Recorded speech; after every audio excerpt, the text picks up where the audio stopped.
Good morning, everybody. Last day TDX vibes. Who's feeling good? Who went to Flow Rider last night? That's what we really need to know. Was it fun? Yeah. Did Shorty take a shot? I saw people on stage. It looked like I'm having FOMO. I feel like I missed a good time. But, all right, let's get into it. I'm Shanika Mitchell. I'm here with Chris Zullo. And we're going to talk today a little bit about transforming data into decisions with Data 360. We have a really packed agenda and a lot to get through, so let's go through our agenda. Oh, but first, housekeeping. How many times have you seen this slide today and yesterday? A lot. Free coffee. Okay, next. Agenda. Let's get to it. Okay, so what are we here to discuss? It's the why behind the session. We're going to dig into two main pillars, data, of course, and campaign management. We're going to leave you with some key takeaways. And we've really put some thoughtful effort behind a host of resources. If you don't know anything about Zullo, he is the resource guru. I mean, lots and lots and lots of resources we've put together for you. So I think you'll find that helpful. Digital pack rat is what I'm called at home. Yes, definitely. I would agree with that. All right, so I'm going to hand it over to Chris, and we're going to start with the data. All right, and so in order to transform data into decisions, it has to start with a plan. And so the common issue that we all have and familiar with is data's in a silo, marketing, sales, service, commerce, whatever your context is, we have a lot of different data points on the same individuals. Customer doesn't really care so much, which is why expectation versus reality is a common pain point, where sales has one conversation, service has another, but we're not looking at the same screen. We're not, following and tracking the same specific information outside of name and obvious overlapping information. And so how do we thoughtfully take the data that we have been provided by our customers, our constituents, whatever the, situation you are working in, and how do we transform that into impactful decisions to provide a quality service, quality product, and spoiler alert, AI is not going to fix it on its own. You must have some quality data in order to leverage that if you're even thinking about using AI to support your initiatives, which can lead to a lot of missed opportunities, right? Yes. So with that just comes just sending that wrong message at the wrong time to the wrong customer. And really what we want to drive home here is that these are the three common gaps that we're seeing. And so this presentation is to help sort of close some of those gaps and give you some good resources and tips to take away from it. Yes. So 84% of organizations talk about challenges that they have around citing data quality issues and governance and roadblocks to effective implementation of their AI tools. So what stands out to me here is it's not the budget, it's not the tools, it's the data. Yes, which is a common issue, which is why we kind of broke things down a little bit further into how this is a team sport. So data hygiene is paramount, and we're all responsible for contributing to that. Doesn't matter, again, at the end of the day, the customer doesn't care. So whether they're talking to sales, whether they're getting emails, they're engaging with the support rep, they don't care. They expect a minimum level of understanding of who they are, what they're talking to you about, and what common scenarios we might engage with them about this. And so, which when we align with these teams, get sales, service, and have them in a room, outline what we're trying to achieve. What are our objectives? What's in it for us? What's in it for the customer? How do we provide a more consistent user experience with our customers at the end of the day to get to that sweet spot, which is not as always easy to get to. And so we have a couple of examples that Shanika and I have experienced in our career. For me, it was working with a global airline that had broke itself down into 4 distinct regions across the globe. Each was acting as if it's its own business. They didn't set out to be a marketing company. They didn't set out to be data scientists. They just wanted to fly some planes and help people get from A to B. They weren't thinking about how do we align on this. And so their best practices were siloed. Or if there was any sharing, it was by happenstance. It was personal relationships that led to that. There was no centralized process, no alignment on what tools we're using, what methodologies we're using. How do we make sure customer A and customer B aren't the same person. And so that was, a challenge that I was working on helping them overcome. Shanika had a similar but different experience in the auto industry. I was marketing to customers who had open cases. I don't even need to tell you how uncomfortable some of those internal calls were when I found out that we were talking to customers that were having issues with some of their cars. But I think, too, just to help you understand this maybe from a customer perspective, I know you've had experiences where you've gotten online, you're talking to a chatbot, you go, that chatbot transfers you to somebody else, and you have to start your entire story over, and they've already asked you 30 questions. So we know what that friction feels like, even as a customer. Which is why it helps to sketch things out. Now, this is obviously overly simplified. You are going to have more complex and nuanced details that you need to drill into. But when we have the customer, it's a shared customer, and this is a common scenario. They might be talking to sales about a new product. They've had a recent purchase. They're opted into communications. They're engaged. They're interested in what you have to provide them. But they just opened a case, and now that recent purchase, they're having a problem with it, and they call in after they've gone through 15 checkpoints, provided information on their unborn children to get to validate who they are. Now they got to figure out, how do they solve the problem? Is it a severe enough problem where we should hit pause and stop them from getting communication while I have an active case? Alert the sales team that, Why are you bringing up my trauma? Because you're like my little sister. I got to pick on you a little bit. So it's, we want to try and avoid those uncomfortable conversations as much as possible, or at least minimize them so that they're a little easier to overcome. And so some of the ways that we can overcome that, there's basic segmentation that you can use. There's other components like data transforms and calculated insights.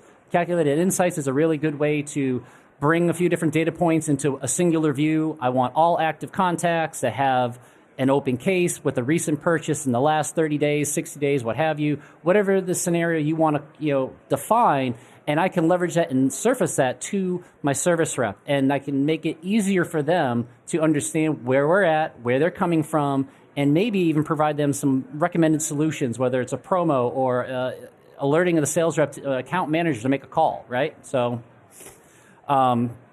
just to kind of break that down a little bit, and like I said, keep it simple and go from there. And so how do we start simple? It's business-led.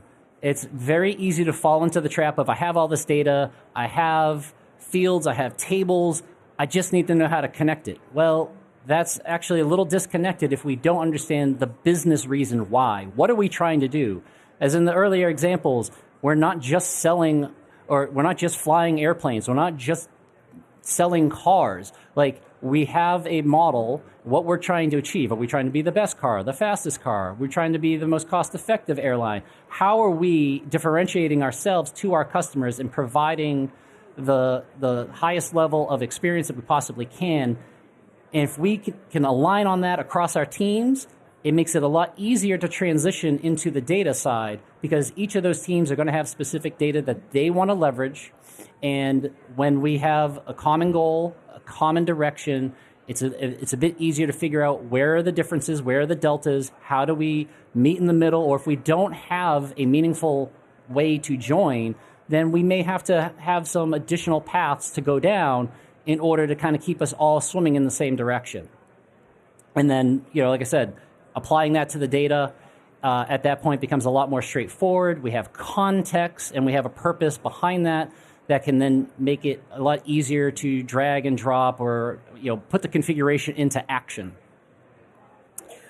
And so we want to transition a little bit into campaign management. And so while we are at heart marketers, campaigns are not exclusive to marketers. So we just want to make sure there's a broader context to how a campaign can be defined in the real world. And so ethical best practices, you want to take that one? I'll take it. All right, you got it. So we put together just some guardrails to help you share some best practices and implement some of those practices. So thinking about permission, is the information respectful? I'm going to go through just a few of these just to highlight. Trust, treating that sensitive data very carefully. Obviously, we want to think about ourselves. Like, we want our data protected and treated carefully as well from other companies. So privacy, choosing those third-party sources and partners carefully. I know we all hate SOC 2 compliance, but it's there for a reason, right? So I'll hand it back over to Chris to go through the next slide. Absolutely. And so when we get into how do we put that into practice, there's a few questions that you should be asking. Are we using like explicit opt-ins, consent, interest? Do we have that direct?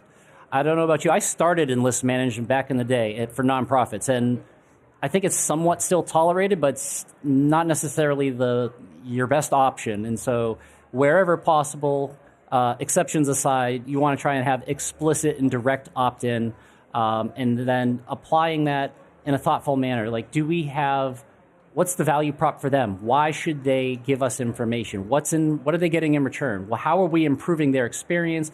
How are we shortening their wait or improving, enhancing the level of service that they're getting? Even setting up like those preference centers so that they can opt out of the things that don't matter to them, and they can still stay opted in to the things that do matter to them. I think that goes a long way. It really does. So if you have the ability and enough different types of content to apply a opt up and opt down model, that can be very beneficial. So it's not all or nothing. The all or nothing approach, when they opt out, they're kind of gone. Now, I also want to emphasize, opting out's not the worst thing. If they are saying, I'm not interested in this, you're not going to annoy them beyond their tolerance. You don't want to alienate your customers. And so just making sure that you put those practices into place. And so as you can see, the majority of customers feel companies are using their data ineffectively, inappropriately, or in a way that's not really benefiting them. They're selling their data elsewhere, or they're just not really paying attention to the story that's in it. So segmentation, really want to measure twice, cut once. I literally had this personal experience trying to improve my shed. I did the first cut. I measured twice, cut once, put it up. Great. I had to do the next set. Thought I had it lined up. I didn't. Screwed it up. And then I had two pieces that were too short to use, and I had to start all over. That was a painful experience. And it applies in the digital world as well. And so, as I mentioned earlier, starting with the business perspective, aligning that to what the process should be, what is the happy path, before we dive into let's do all the mapping, let's do all the data mapping and transformation here, there, and everywhere. We want to really understand why we're doing it before we get into the how. And then context really matters, very old principle, who, what, when, where, why, and how. I learned this at elementary school. I don't know about you. It's kind of near and dear to my heart. If we can answer that question, like, who are we talking to? What are we talking to them about? And there's also the customer's perspective. What's in it for them? Who are you? Why do I care what you have to say? What are you bringing to the table here? And so risk versus reward, are we using accurate data? Do we have the right data?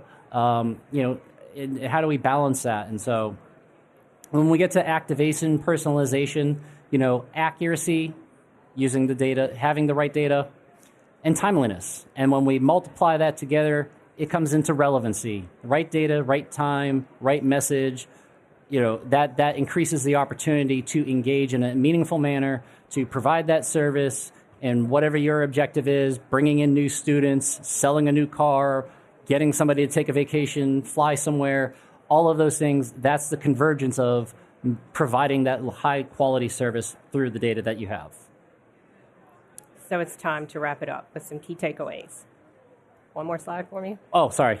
I'm a little slow here. Got comfortable. See how quick I got a little that too happened? comfy. Yes. All right. So 4 quick takeaways here are: start with business and data alignment, talking again about good hygiene and practices, bringing in those ethical practices for personalization and segmentation. The context for us matters, finding that balance with your business partners, finding that sweet spot, and then listening to your data. And then Chris's favorite, ain't no time like the present to adopt. I think we all heard yesterday in the keynote that this AI thing, all this data stuff, it's here. So we got to get on board, whether we want to or not. So experiment, measure, and iterate, but it's evolving fast. So let's all work together to make sure we're on the right train. And we were just joking before we came up about being lifelong recovering perfectionists. Your data's never going to be perfect. So if you're waiting until you get it perfect, you're going to be waiting a long time. And so that's why the emphasis is to figure out how can we make the best of what we have while optimizing at the same time. You don't have to wait forever, but you need to start somewhere. And with that, we want to close out with that list of resources. We're going to take some Q&A here afterwards. I think we have a few more minutes. But here is our resource page. You can scan this QR code to get a host of resources. You can thank Zulo for this. He did such a good job putting this together. So thank you guys so much for coming. We also have a couple extra bonus slides. Because he can't help himself. Yes. This is, if you want, this is a direct feed from the Data Cloud documentation team. This will have anything and everything under the sun that's related to Data Cloud above and beyond what we have. So we wanted to make sure that we shared this link as well. But also, again, if you are on the marketing slide, or the marketing slide, we are on the marketing slide. If you are on the marketing side. Thank you. There's a number of things that you're going to be able to do or you can do now, powered by Data Cloud, and being able to leverage some of that agentic capabilities through the again, powered by Data Cloud to improve and optimize your marketing so that you can focus on those more business-specific objectives and leveraging, selectively the right type of automation to assist your efforts. And so thank you for your time. And if you have any questions, aside from having more coffee, we are here for the next couple of minutes. And if you don't, you have a few more minutes in your day. Let me go back to the resource slide. I doubt they want any more coffee. No more coffee? I need another They don't look like they really want coffee. I know, I do. So if you do have any questions, feel free to come on up. Otherwise, thank you so much for your time and attention, and hope you have a great rest of your day and conference.